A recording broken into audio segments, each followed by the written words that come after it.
yeah, first of all, the chamber has regular meetings with all ministers because one of the things that we started with is listening better to the business community. We do that through surveys, we do that through specific interviews with specific branches.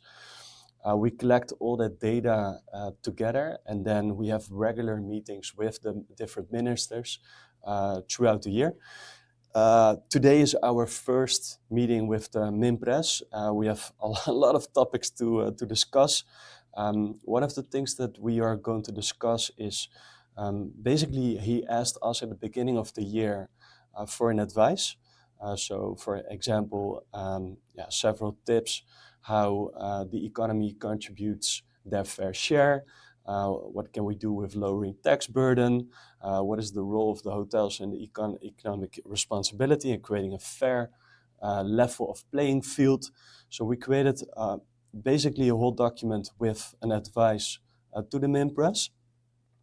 So we are going to follow up on that advice. That's one of the things that we're discussing. Another topic for today is as well, like what we're doing or what we want to know is like what is the vision of the government concerning the energy supply?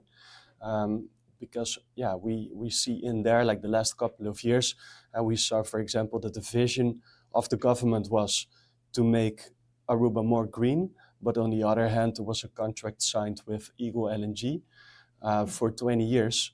So we would love to know where that contract is and what the vision of the new government is on the LNG topic. We've seen, of course, Bubali Plus, and there's now a $20 charged at the border. What is the effect? What are the next steps on Bubali Plus? What is happening there? When do we think that the problem is solved?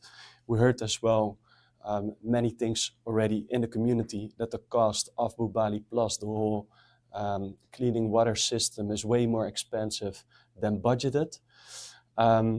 Then other topics that we're going to discuss is like the governmental cost, department efficiency, what are the plans there? E-government, so what are the plans with e-government? So there's many topics that we will discuss this afternoon.